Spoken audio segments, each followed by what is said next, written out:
келіп, кез келген суреттің белгісін алсаңыздар. Шуламайсыз. Енді сіздердің бөлінген әрқайсыларыңыздың қағаздарыңыздың арт жақтарында белгілі бір суретті қойылса, иә. Енді сол суреттерде сіз жіберсек, біз үш топ құрап қойыпты.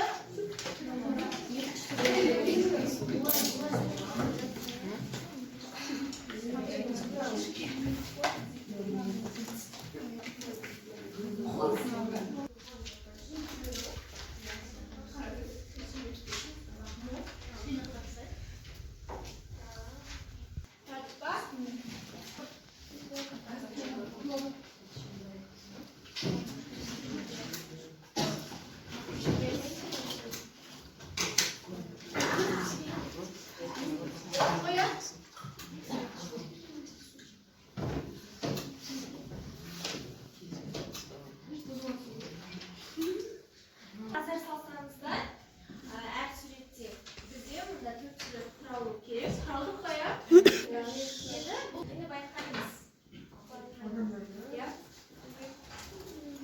Қазақ қырғыз бір туған ел. Иә. Тағы айтыс өнері туралы тағы ұлттық аспап.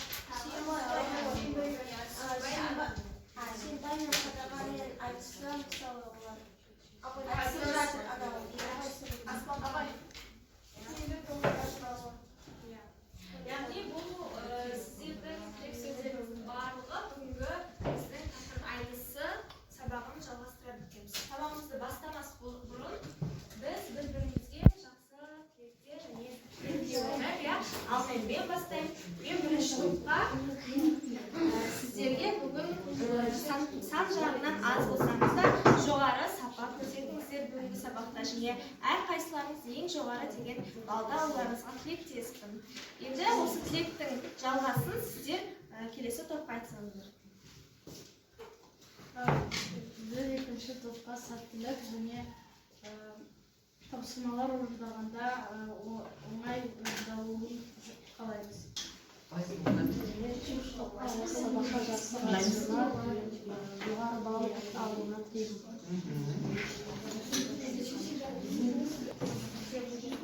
Сіздер айтасыздар. Хәдижа Жәмила. Мен келесі топқа жақсылық және жақсы баға алуға тілектеспін. Біз екінші топқа сәттілік және тапсырмаларды жақсы орындауға тілейміз.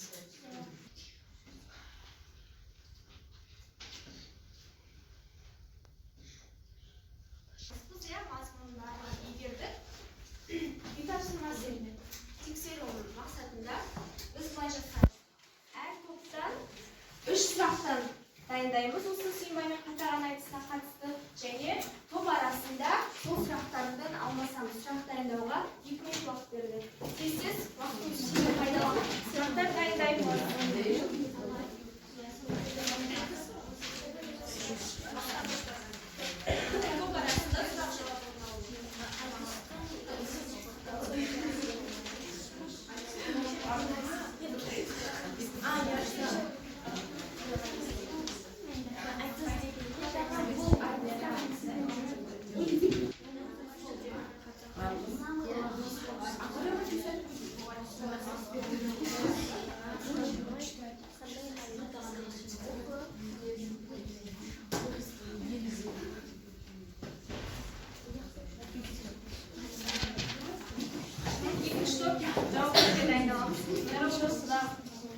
Айтыс күні арасында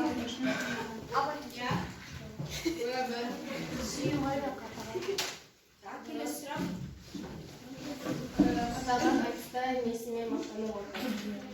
Қатаған айтыста несімен? Қырғыз халқының байлығымен, батырлығымен және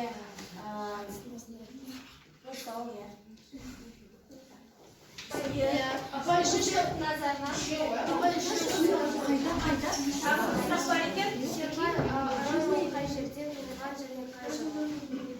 қай жерде және қай жылы туған деп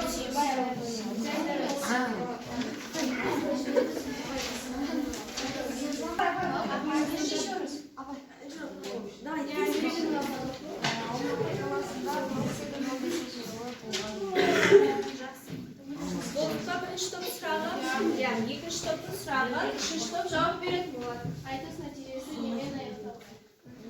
Сұрақ сұрақ. Ялбан. Сүйінбайдан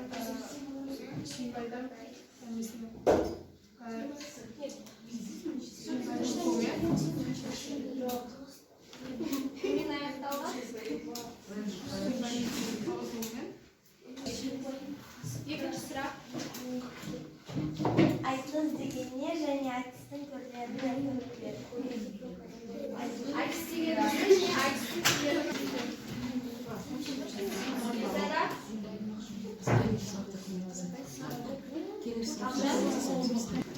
Айтыс дегеніміз ол екі адамның бір-біріне айтысқан.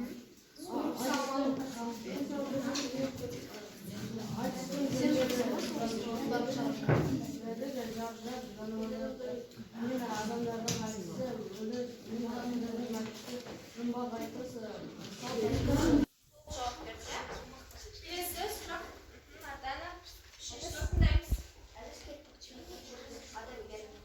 Айтыс кейіпкерлерін атап бердік. Аха,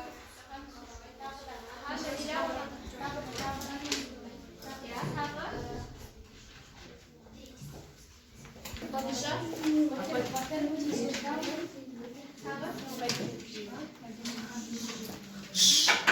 Қарабай. Қарабайдық. Бөлтірік.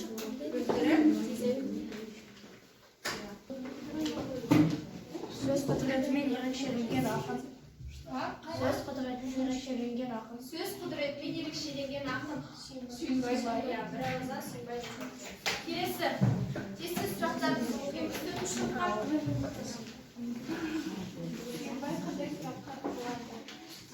Сүйінбай қандай сұраққа ызаланды?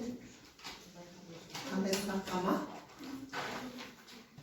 Сүйінбай бәйгені сұрап аласыз ба, әлде жеңіп аласыз ба деген. Қалай? Сүйінбайды бәйген сұрап аласыз ба, әлде жеңіп аласыз ба. Сұрақ қылдыңыз қазір.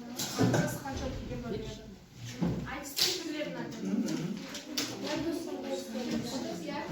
Айтыс Қандай? мәтінді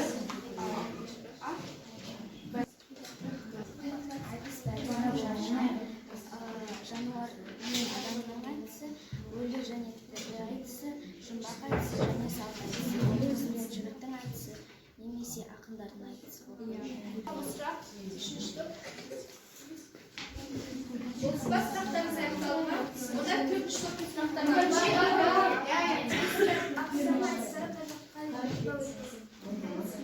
айтыс орын алған жер. Дауысын шығарамыз. Оқушыларына сұрақтарымызды қойсақ.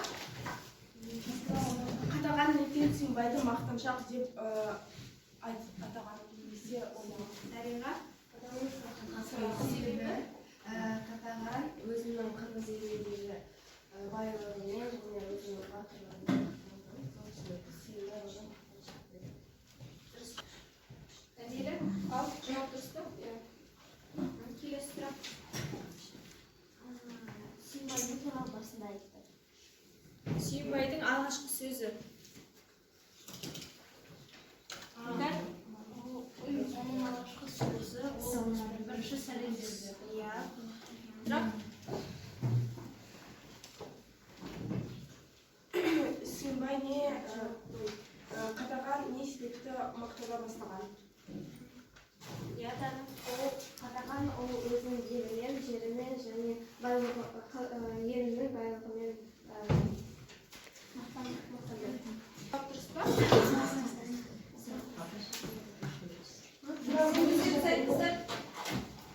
Жауап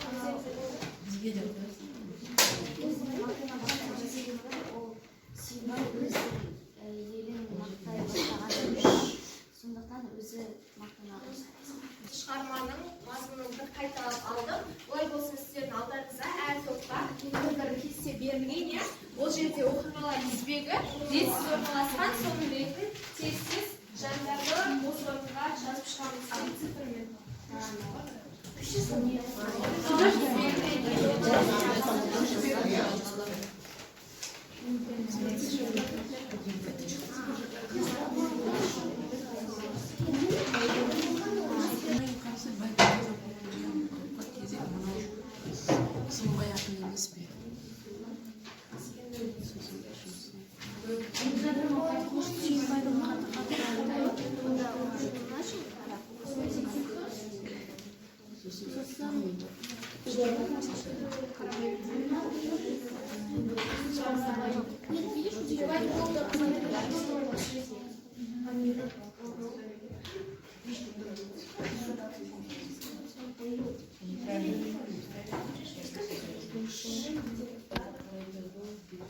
Тексерейік. Бізде екінші топ қана аяқталды, үлгерді. Қалған үш топта толық емес секілді. Аяқтадық па барлығымыз? Үш жауабын қарайық енді. Ең бірінші орынға қалай басталады екен? Орманханның ас беруі. Дұрыс па? Тақтаған азыр отырамыз үш жауабы. Екінші қанабы бәйдіктің Сүйінбайдың тануы. Дұрыс па екен? Үшінші Хамлет қайсыдай қара жігітті тиісу, яғни қадағанның Сүйінбайға айтқан жауабы үшінші. Ары қарай кезек төренің дегізсіз беруі. Дұрыс белгіледік па? Ең соңғысы бізде Сүйінбайдың қадағанға айтқаны және қара бәйдіктің шешімімен оқиғалар жеткізіліп екен. Апай бізде қате ма? Дұрыс па? Қате бар ма? Дұрыс па? Бағалап отырамыз. Сіздерге жазу тапсырмасы беріледі.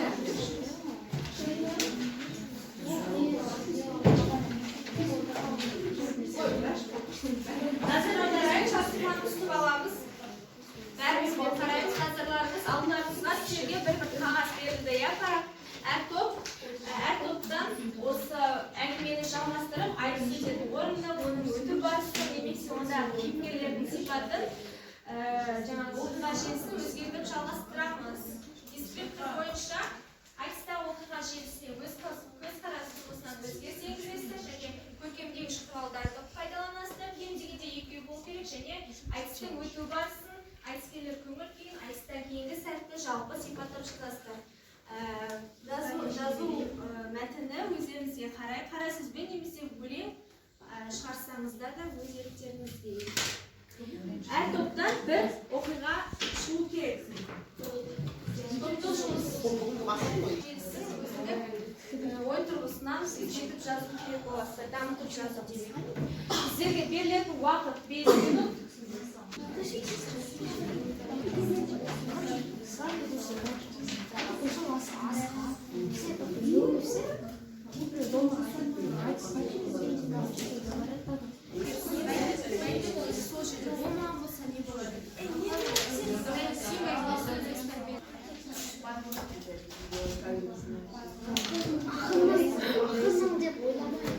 Мен байқағаным бойынша бізде барлық топ аяқтады. Олай болса, қай топ бірінші оқиды? Төртінші топ бастайды дейік. Ал тыңдайық.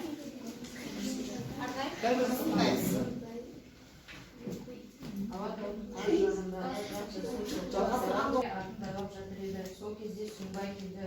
Өзін таныстырды. Қатаған Сүйінбайдың сөзін дұрыс, Сүйінбайдың сөзіне мақтана жауап беріп бастайды. Сол кезде екі ақын арасында айтыс басталды. Олардың айтысын қалғандары тамашалап отырды. Өте жақсы. Бұл жерде біз оқиғаның басталуын өзгерткен екені төртінші топ. Қалған топтар бағалаймыз, қалай шықты? Ал келесі екінші топ дайынбыз, екінші топ дайынбыз.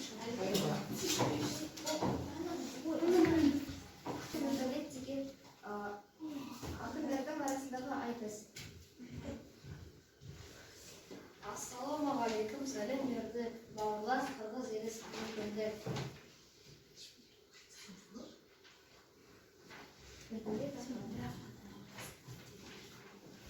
Ау әлбек, тоқтатсызында.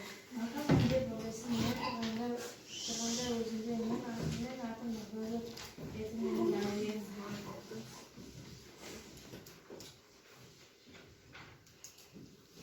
Деп айтырсыз. Өте жақсы. Шағын көрініс жасаған екен. Екінші топта жақсы қазір аудармелі жатырды есептей аламыз ба? Өте жақсы. Екі ақынның айтысын, Әлбек пен Нұрдәулеттің айтысы деп оқиғаны өткізген екен. Шишті айтамын. Ең соңғы. Ертеге атын байлап жатыр еді.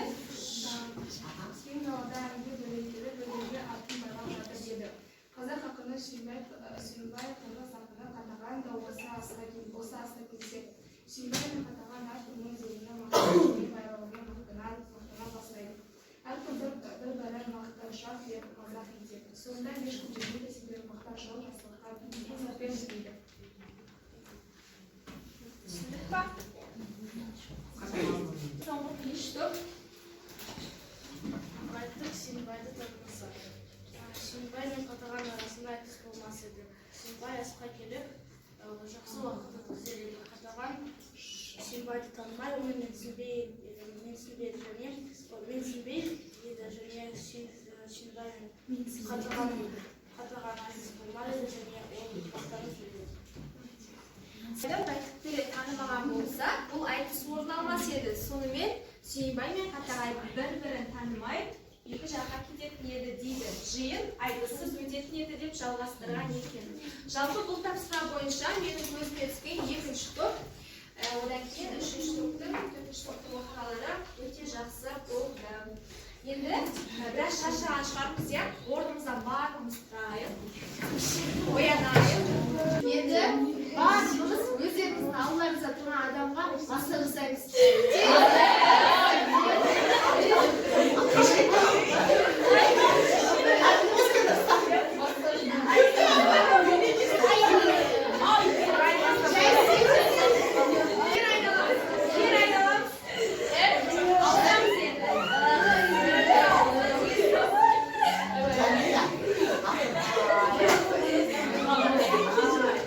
Jamila.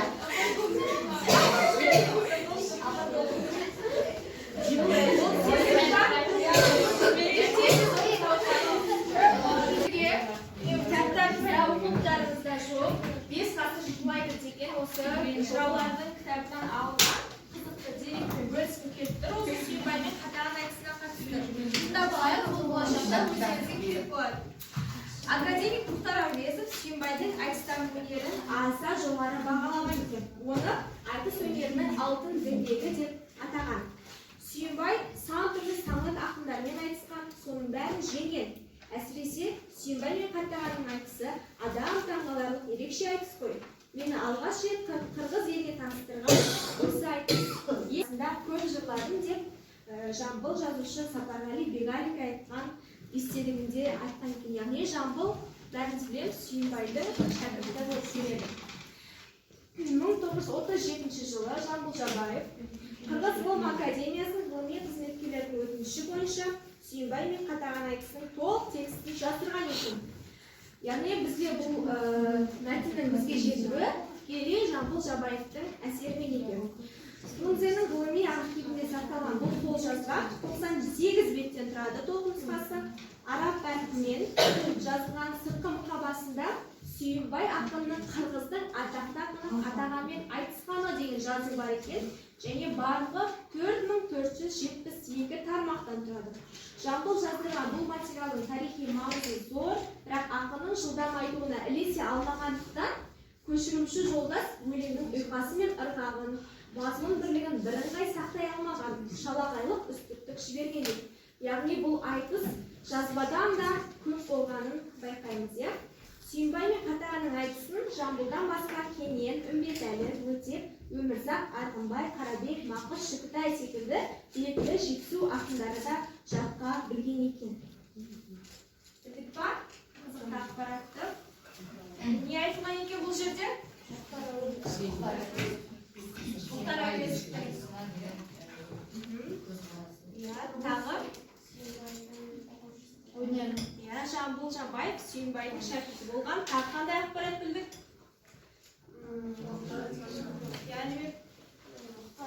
Сүйінбайдың айтысын жоғары бағалаған. Сүйінбайды айтыстың алтын діңгегі деп бағалаған. Тағы үшінші топ. Исламыз не білдік? Сүйінбайдың Қатағанның үлкен нұсқасы. Яғни бұл айтыстың толық нұсқасы өте көп екен, және бізге жеткеннің өзі толық емес. Себебі неде екен? яғни бұл айтыста айтыс билердің ырғағы, ондағы сөздердің ұйқасуы өте тез болған және оны көшіріп жазушы ілесе алмаған деген дерек бар екен. Ары қарай сіздерге видеоролик ұсынылады. Назар салайық.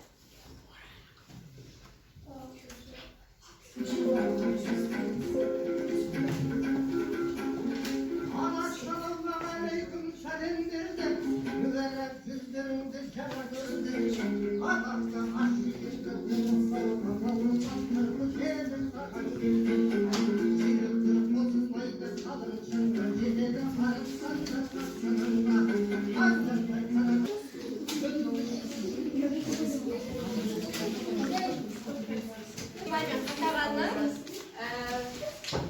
айтысына кішігірім видеоролик тамашаладық, иә. Енді ол айтыстың мазмұнында білесіздер. Енді келесі тапсырма ойлан жұптас бөліс деп аталады. Алдымен өздеріңіздің айтысқа берген, осы сүйінбай мен қатаған айтысына берген өздеріңіздің бағаларыңызды және жұптаса отырып, екі жұптың пікірлерінің қорытынды бағасы ретінде әрқайсысын сөйлейміз. Яғни бізде әр топта 6 оқушыдан болса, 3 пікірден шығу керек. Әр топтан сіздерді 2 пікір. Тасыма жұптасып орындаймыз. Сүйінбай мен ауызша Сүйінбай мен қатаған айтысына берек бағаларымыз. Ал кім айтады? Бірінші топтан жұптасып